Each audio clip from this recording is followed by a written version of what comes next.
Миллионердің ұлы жүкті әйелге қол көтерді. Кек оның күйеуінің кім екенін білгенде ғана тоқтады. Бай әулеттің мұрагері жасаған бұл зорлықтың видеосы интернетке тарап, бір күннің ішінде миллиардтаған байлыққа ие компанияның күйреуіне әкелді. Бұл оқиға мейрамханада жасалған қатыгез әрекеттен басталып, қорлық пен ауыр сынақ арқылы тәубеге келу жолына айналды. Бұл алтын торда өскен жас жігіттің тағдыры туралы әңгіме.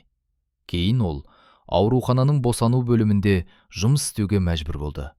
Сол жерде ол күн сайын жаңа өмірдің дүниеге келуін де, адамның жан азабында көрді. Кейде жанын құтқару үшін бәрінен айырылу керек екенін сол кезде түсінді. Алматы қаласының орталығындағы Алтын көшеде орналасқан мейрамхана сол күні тыныштықтан айырылды. 23 жастағы Ерлан Аранұлы, елдегі ең бай әулеттердің бірінің мұрагері, еденде жатқан жүкті әйелдің үстінде тұрды. Әйел ішін қолмен қорғап, үнсіз жылап жатты. «Арсыз әйел!» деп айқайлады Ерлан, жұдырығын түйіп. «Маған қалай қолымды тигізуге батылың жетті?»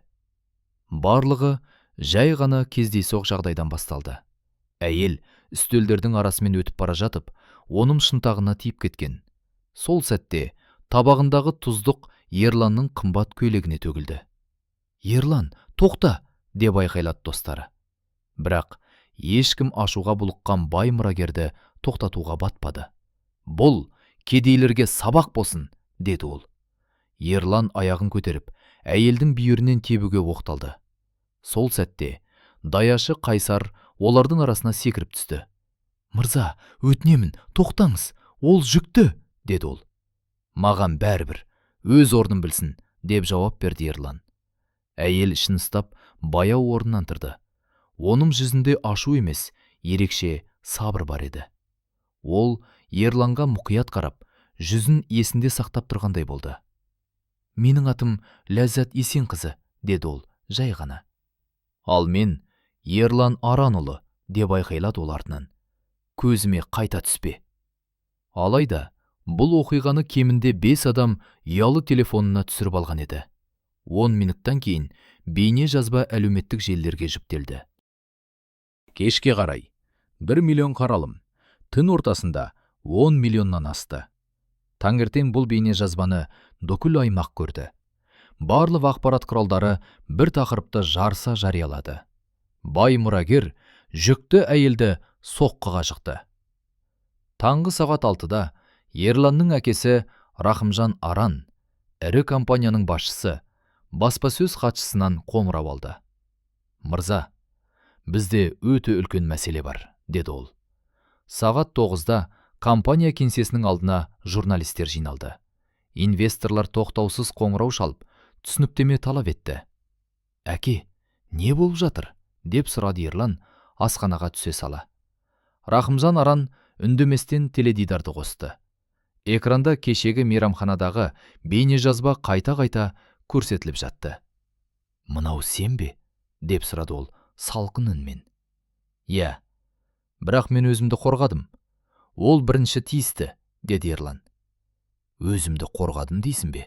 деді әкесі даусын көтеріп. «Сен жүкті әйелді ұрып, соны қорғаныс дейсің бе?» Осы сәтте қонақ бөлмеге Ерланның әпкесі Айгерім кіріп келді. «Аға, сен ақылынан айырылдың ба? Қазір сені бүкіл ел қарғап жатыр», деді ол ашумен. Ол телефонын көрсетіп, әлеуметтік желідегі пікірлерді оқытты. «Жүкті әйелге қалай қол көтеруге болады? Байлар бәрі өздеріне рұқсат деп ойлайды. Мұндай адам түрмеде отыруы керек. Аран әулетінің компаниясына бойкот жариялайық». Түске қарай жағдай тіпті ушығып кетті. Аран холдингтің акциялары 30%-ға төмендеді. 3 ірі инвестор келісімшарттарын бірден бұзды. Банктер несиелерді мерзімнен бұрын қайтаруды талап ете бастады. Шұғыл жиналыста қаржы директоры сөз алды. «Рахымжан мырза, егер осылай жалғаса берсе, 1 айдың ішінде толық күйрейміз». «Не ұсынасың?» деп сұрады Рахымжан. Ерлан халық алдында кешірім сұрап, өтемақы төлеуі керек. Мүмкін бұл қоғамды сабасына түсірер. Бірақ бәрі кеш еді. Кешке қарай 15 қызметкер жұмыстан кету туралы арыз жазды. Серіктестер бірінен соң бірі келісімдерді бұза бастады. 50 жыл бойы қалыптасқан бедел бір күнде жермен жексен болды. Келесі таңертең Аран әулетінің зәулім үйінің алдына қара көлік келіп тоқтады. Көліктен жасы 50 шамасындағы салмақты, қатаң жүзді ер адам түсті. Ол елдегі ең ықпалды заңгерлердің бірі, Әділ Бекмұрзаевтың өкілі еді. «Рахымжан мырза», деді ол кабинетте, «мен Ләззат Есенқызының мүддесін қорғаймын». «Ол қанша ақша сұрайды?» деп шаршаған күйде сұрады Рахымжан. «Сіз қателесіп тұрсыз. Бұл ақша туралы емес». «Онда не туралы?» Адвокат қалың папканы үстелге қойды. «Бұл әділдік туралы. Бізде шабуылдың бейне жазбасы бар. Дәрігерлік қорытынды бар. Куәгерлер жеткілікті. Біз 200 миллион теңге талап етіп, сотта жеңе аламыз». «Бірақ», деді ол кідіріп, «менің клиентім басқа жол сынады». «Қандай жол?» «Сіздің ұлымыз қоғамдық ауруханада ерікті болып жұмыс істеуі керек. Нақтысы босану бөлімінде». Рахымжанның қабағы түйілді. «Менің клиентімнің босануына дейін қанша уақыт бар?» «7 ай». «Ол нақты не істейді?» «Дәрігерлер не айтса соның бәрін. Еден жуады, төсек ауыстырады, босанатын әйелдерге көмектеседі. Себепсіз қалуға болмайды. Шағымдануға тыйым салынады. Байланыстарын пайдаланып, жеңілдік сұрауға рұқсат жоқ». «Ал егер бас тартса?» «Онда сотта кездесеміз. Мен кепілдік беремін. Сіздің отбасыңыз бәрінен айырылады». Рахымжан ұлын шақырды. «Сенің таңдауың бар. 7 ай ауруханада жұмыс істеу, немесе отбасымыздың толық күйреуі». «Бұл әзіл ғой. Мен кедейлермен жұмыс істемеймін», деді Ерлан. «Онда өзің кедей болуға дайындал», деді әкесі қатал үнмен. «Сен бір кеште менің өмір бойы құрған еңбегімді құттың. Енді соны өз қолыммен түзетесің». Ерлан адвокатқа қарады. «Егер келіссем, сот талабы алына ма?» «Барлық шартты толық орындасаңыз, иә». Қандай шарттар? Әділ Бекмұрзаев келісім шартты ашты. Ол күн сайын таңғы 7-тен кешкі 7-ге дейін жұмыс істеуі керек еді. Ешқандай артықшылық жоқ, ешқандай жеңілдік болмайды. Ереже бұзылса, келісім бірден күшін жояды. «Жақсы», деді Ерлан тісін қысып. «Келісемін». «Онда ертең таңғы 7-те аурухананың бас дәрігері дәрігер Рамазанға келесін». Адвокат кеткен соң Рахымжан ұлына қараттырды. «Мүмкін, бұл сені бір нәрсеге үйретер». «Неге?» деді Ерлан. «Адам болуға». Сол түні Ерлан қымбат төсегінде ұзақ уақыт ұйықтай алмады. Ертең оның өмірі мүлде басқа арнаға бұрылатынын сезді. Бұрын ол мұндай өмірді елестетіп те көрмеген. Сыртта дауыл соғып тұрды. Майзағай жарқылдап, бөлмені жарық қылды. Табиғаттың өзі оның тағдыры өзгеретінін сездіргендей болды. Келесі күні Марат Оспенов атындағы аурухана оны қарсы алды. Бұл аурухана қаланың ең кедей ауданында орналасқан еді. Ғимараты ескі, қабырғалары тозған, іште дәрінің иісі мен адамдардың мұңы сезіледі. Ерлан көлігін кіреберісте тоқтатты. Айналасындағылар оған суық көзбен қарады. «Сен видеодағы адамсың ба?» деп сұрады күзетші. «Мен Ерлан Аранұлы. Мені дәрігер Рамазан күтіп отыр». Ерікті бай бала екенсің ғой», деп күлді күзетші. «Өте бер». Дәрігер Рамазан жасы 60-тар шамасындағы, сақалы ағарған, көзі шаршаған адам екен. Ол Ерланды басынан аяғына дейін шолып шықты. «Демек, жүкті әйелге қол көтерген жігіт сенсің ғой», деді ол салқын үнмен. «Мұнда соттың шешімімен келдің бе?» «Иә». «Мен арызданыммен келгенімді қалар едім. Бірақ көрейік. Не істей алатынды уақыт көрсетеді». Дәрігер оны аурухананың ішіне алып кірді. «Бұл босану бөлімі. Мұнда 30 төсек бар. Жылына мыңдаған сәби дүниеге келеді. Ақша да, қызметкерде жетіспейді. Жұмыс өте көп». «Мен не істеймін?» деп сұрады Ерлан. «Бәрін. Еден жуасың, төсек ауыстырасың, мейірбикелерге көмектесесің, тамақ таратасың. Сен Кәрима есімді аға мейірбикенің қарауында боласың. Кәрима жасы 50-лер шамасындағы қатал жүзді әйел еді. Сен байдың баласысың ба?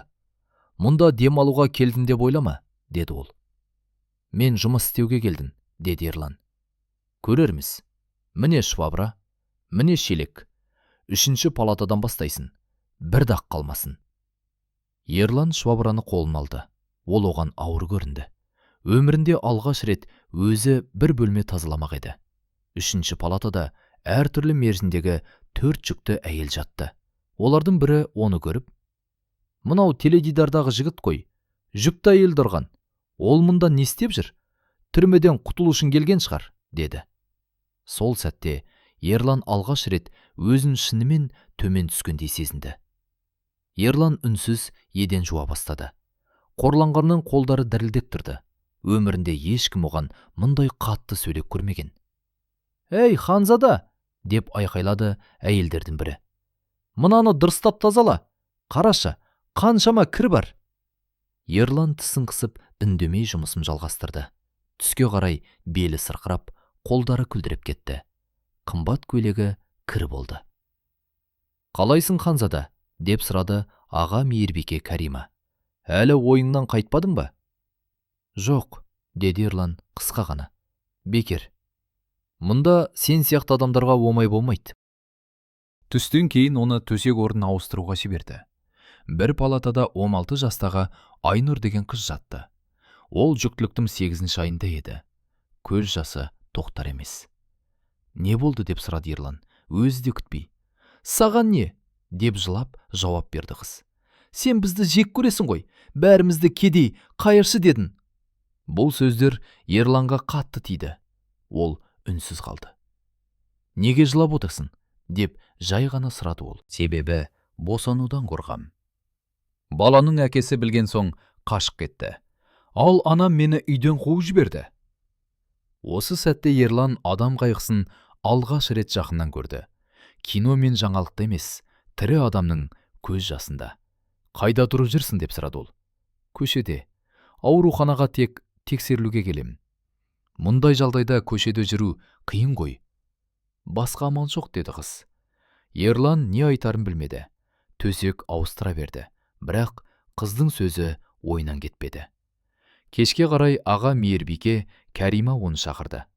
«Ертең таңғы 6:00-де келесің. Босануға дайындық бөлімінде көмектесесің». «Бірақ жұмыс 7-де басталмай ма?» деді Ерлан. «Мұнда кеңсе емес, балалар тәулік бойы туады». Үйге келгенде Ерлан шаршап, төсегіне құлап түсті. Қолдары ауырды, белі сыздады. Көз алдына аурухана, жылаған әйелдер елестей берді.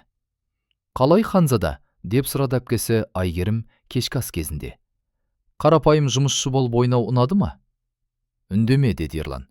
«Дауысым бәсеңдеп қалыпты. Бұл да бір өзгеріс» деп күлді ол. «Жетер», деді әкесі Рахымжан. «Ол не істегенін ойлансын». Түнде Ерланның түсіне жүкті әйелдер, нәрестенің жылағаны, ұзын аурухана дәліздері кірді. Ол суық термен оянып, бір нәрсені анық түсінді. Оның өмірі енді бұрынғыдай болмайды. 3-ші күні тағы бір ауыр оқиға болды. Түнде ауруханаға босануы қиын әйелді алып келді. Ерлан медбикелерге операция бөлмесін дайындауға көмектесті. «Кезірек!» деп айқайлады дәрігер Рамазан. «Ол көп қан жоғалтып жатыр». Ерлан алғаш рет дәрігерлердің адам өмірі үшін қалай күресетінін көрді. Ақша үшін емес, атақ үшін емес, бір ғана өмір үшін. Операция 4 сағатқа созылды. Соңында дәрігер күйеуіне шығып, «Бәрі жақсы, ұлыңыз дүниеге келді», деді. Ер адам қуаныштан жылап жіберді. Ерлан шетте тұрып, жүрегінде бұрын болмаған бір сезімді байқады. Бұл мақтаныш еді. Ол сол сәттің бір бөлігі болғанына мақтанды. «Бүгін жақсы жұмыс істедің», деді ағаға мейірбике Кәрима. «Мүмкін сенен де адам шығар. Шынын айтсам, мақтанып кетпе. Адам болу үшін әлі талай үйренуің керек», деді ол. Бірақ бұл жолы оның даусында бұрынғыдай ашу жоқ еді. Ауруханада жұмыс істеп жүргеніне 4 апта болғанда, Ерлан ең қатты қорыққан адаммен кездесті. Ол палаталарға таңғас таратып жүріп, дәлізде бір әйелмен соқтығысып қалды. Әйел дәрігердің қабылдауына бара жатыр екен. Бұл Ләззат Есенқызы еді. Екеуі бірден таныды. Ерлан қолындағы подносты ұстап тұрып, қатып қалды. Ал әйел тоқтап, оған мұқият қарап тұрды. Ерлан Аранұлы, деді ол, жай ғана. Ләззат Есенқызы, деді Ерлан, көзін төмен салып. Бірнеше секунд үнсіз тұрды. Сосын Ләззат оның қолына қарады. Қолдары жарылып, тазартып жүрген химиядан қызарып кеткен, швабрадан күлдіреп қалған еді. Қалайсың? Деп сұрады ол күтпеген жерден. Не? Деді Ерлан, басын көтеріп. Жұмыс қиын ба? Қиын, деді ол, шындықты жасыра алмай. Ал балаше, деді әйел ішін көсетіп. Жақсы өсіп жатыр ма? Бәрі жақсы, деді Ерлан. Мен қуаныштымын. Шынымен бе? Деп сұрады Ләззат. Ерлан ойланып қалды. Бір ай бұрын ол маған бәрібір дер еді. Ал қазір? Деді ол шын жүректен. Шынымен қуаныштымын. Ләззат басын изеп, ары қарай жүріп кетті. Ал Ерлан дәлізде тұрып қалды. Ол айқайда естімеді. Айыптау да болмады. Әйел тек қалайсың деп сұрады. Кешке қарай жұмысы аяқталар кезде бір мейірбике келді. Бұл саған, деді ол. Қолына кішкентай пакет ұстатты. Ішінде жұмысқа арналған қолғаптар мен кішкентай қағаз бар еді. Қолын ауырмасын. Ерлан қағазға ұзақ қарады. Өзін ұрған, қорлаған адам оның қолын ойлап отыр. Бұл оны қатты тоқытты. Үйге келгенде тамақ та іше алмады, ұйықтай да алмады. Басы тек Ләззаттың сабырлы жүзі мен сол қамқорлығы туралы ойға толы болды. Саған не болды? Деп сұрады әпкесі Әйгерім. Бір түрлісің. Мен оны көрдім. Кімді? Ләззатты. Сол әйелді. Сосын ол маған қолғап берді. Қолым ауырмасын деп. Әйгерім таңғалып қарады. Сен оны ұрдың, ал ол саған қамқорлық жасады? Деді Ерлан. Ол менен әлде қайда жақсы адам. Келесі күні Ерлан қолғапты киіп жұмысқа шықты. Қолдар ауырмады. Жұмыс та жеңіл көрінді. Бірақ ең бастысы, ол қолғапқа қараған сайын мейірімділікті есіне алды. Сол күні ауруханаға 18 жастағы жас қыз мерзімінен бұрын босанумен түсті. Ол жалғыз еді. Құжаты да, ақшасы да жоқ. Босануға кім төлейді? Деп сұрады тіркеу қызметкері. Қыз жылап жіберді. Менің ақшам жоқ. Онда біз көмектесе алмаймыз. Мен төлеймін, деді Ерлан, күтпеген жерден. Бәрі оған бұрылып қарады. Қалай? Деп сұрады тіркеудегі қызметкер. Босанудың ақысын мен өзім төлеймін. Ақшаны қайдан аласың? Аздап жинағаным бар, деді Ерлан. Шын мәнінде ол әкесінен сұрайтынын іштей біліп тұрды. Неге бұлай істеп жатырсың? Деді біреу. Ерлан жылап тұрған жас қызға қарады. Өйткені оған көмек керек. Сол кеште Ерлан әкесіне телефон соқты. Әке, бір қыздың босануына ақша керек. Қанша? 3000. Неге? Оның ақшасы жоқ. Ал баланы қабылдау керек. Рахымжан біраз уақыт үнсіз қалды. Жарайды, ертең аударамын. Рахмет, әке. Ерлан, сен өзгеріп бара жатырсың. Жақсы жаққа. Босану сәтті өтті. Жас қыз дені сау ұл дүниеге әкелді. Ол қуаныштан жылады. Қыз босанудың ақысын кім төлегенін білгенде сенбей қалды. Сіз бе? Неге? Жай ғана, деді Ерлан. Бірақ біз таныс емеспіз ғой. Енді таныспыз. Сол сәтте Ерлан алғаш рет шынайы қуаныш сезінді. Ол біреуге пайда үшін емес, атақ үшін емес, тек адам болған үшін көмектесті. Кешке қарай аға мейірбике Кәрима келді. Босану туралы естідім. Жақсы іс жасадың. Рахмет. Бұрын сені үмітсіз деп ойлаған. Бірақ қателескен сияқтымын. Әр адамның ішінде адамдық ұшқын бар. Соным жануы маңызды. Сол түні Ерлан бір айдан бері алғаш рет тыныш ұйықтады. Түс көрмеді. Ауыр ойлар мазаламады. Ол адам болу дегеннің не екенін енді ғана түсіне бастаған еді. 3 ай өткен соң Ерлан мүлде басқа адамға айналды. Ол жаңа туған сәбилерге қарауды, толғақ қысқан әйелдерге көмектесуді, жылаған аналарды жұбатуды үйренді. Аурухана қызметкерлері оны қабылдады. Кейбір науқастар тіпті оның көмегін арнайы сұрайтын болды. Бір күні жұмысты аяқтап жатқанда, аға мейірбике Кәрима оны шақырды. Ерлан, бас дәрігер сені шақырып жатыр. Бірдеңе болды ма? Қонақтар бар екен. Бас дәрігердің кабинетінде 3 ер адам отырды. Біреуін Ерлан бірден таныды. Бұл Әділбек Мұзаев еді. Қалған екеуі бейтаныс.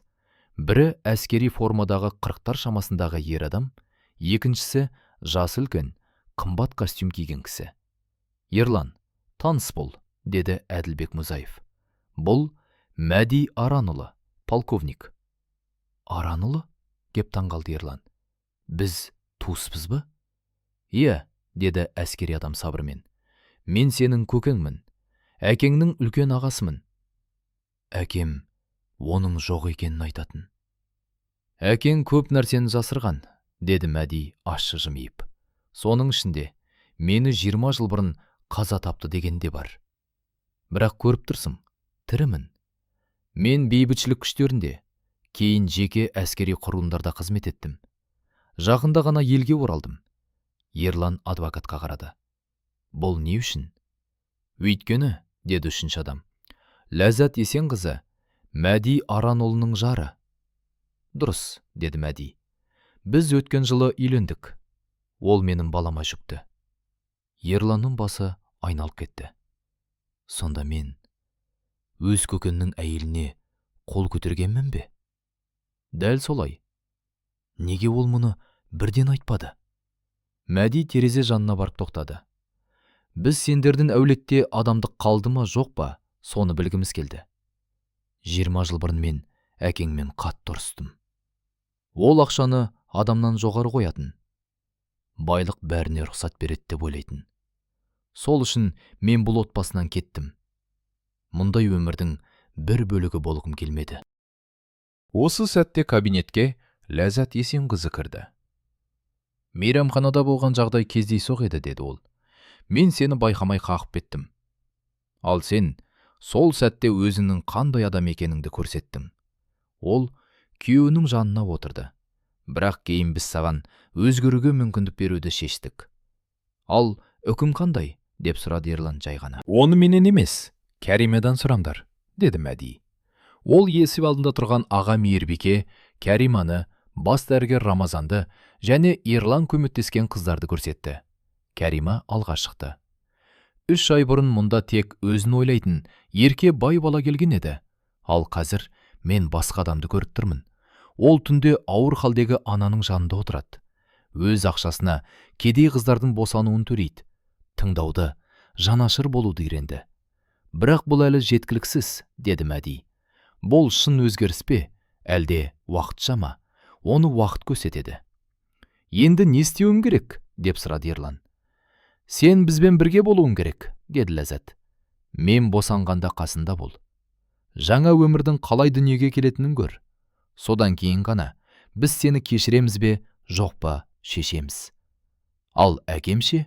Деп сұрады Ерлан. Ол бәрін біледі, деді Мәди. Бүгін мен онымен сөйлестім. Ол кездесуге дайын. Өткен өкпелер үшін кешірім сұрағысы келеді. Әділбек Мұрзаев орнынан тұрды. Ерлан, сен жолдың көп бөлігін өттің, бірақ ең басты сынақ әлі алды. Қандай сынақ? Деді Ерлан. Баланың дүниеге келуі, деді адвокат. Сен сол жерде болуың керек. Көмектесуің керек. Өмірдің қаншалықты қымбат екенін түсінуің керек. Себебі, сен бір кезде сол өмірді жойып жібере жаздадым. Сол кеште үйде ауыр әңгіме болды. Рахымжан өз кабинетінде отырды, ал алдында Мәди тұрды. Ол оны көп жыл бойы қайтыс болды деп ойлаған. 20 жыл, деді Рахымжан жай ғана. Мен сені өлді деп ойладым. Ал мен сен жан дүниеңді жоғалтты деп ойладым, деді Мәди. Мүмкін жоғалтқанда шығарсың. Бірақ Ерлан өзгеріп жатыр. Сен оны көрдің бе? Көрдім, деді Рахымжан. Ләззат та оның басқа адам болғанын айтты. Егер ол соңына дейін шыдаса, оны кешіресің бе? Деді Мәди. Рахымжан басын изеді. Ал мені кешіресің бе? Деп сұрады ол. Біз бәріміз қателесеміз, деді Мәди. Ең бастысы, кеш болмай тұрғанда түзету. Сол түні Ерлан ұйықтай алмады. Ертең Ләззаттың босанатын күн еді. Ол сонда болады. Өзі ұрған әйелдің баласының дүниеге келуіне көмектеседі. Бұл оның кешірімге апарар соңғы сынағы еді. Таң ата босану басталды. Ерлан ауруханада кезекшілікте жүргенде Мәди жүгіріп келді. Басталды. Ләззат босануға дайындық бөлмесінде. Келесі 8 сағат Ерланның өміріндегі ең ұзақ уақыт болды. Ол мейірбикелерге көмектесті. Құрал сайман берді. Қатты уайымдап тұрған Мәдиді қолдады. Терең дем алыңыз, деді Кәрима Ләззатқа. Тағы аз қалды. Менің күшім қалмады, деді әйел әлсіреп. Қолынан келеді, деді Ерлан күтпеген жерден. Ол оның қолынан ұстап алды. Сіз, мен білетін ең мықты әйелсіз. Ләззат ауырсынудың арасынан оған қарап қолын қысты. Рахмет. Түскі 2-де нәрестенің алғашқы дауысы естілді. Дәрігер Рамазан баланы көтеріп шықты. Ұл бала, дені сау. Мәди қуаныштан жылады. Ләззат көз жасымен күлімсіреді. Ерлан шетте тұрып, ішіндегі бір нәрсенің түбегейлі өзгеріп жатқанын сезді. Ұстап көресің бе? Деп сұрады Ләззат, баланы орап болған соң. Мен бола ма? Деді Ерлан. Дәл сен, деді ол. Ерлан сәбиді абайлап қолын алды. Кішкентай саусақтар, жабық көздер, тыныш дем. Сол сәтте ол бірінші рет өзінен емес, басқа біреу үшін қорыққанын түсінді. Атын қалай қоясыздар? Деп сұрады ол. Нұрлыбек, деді Мәди. Әдемі есім, деді Ерлан. Бәрі аяқталған соң, олар үшеуі ғана қалды. Ләззат, деді Ерлан. Мен кешірім сұрағым келеді. Әдет үшін емес. Шынымен түсінгенім үшін. Нені түсіндің? Деп сұрады ол.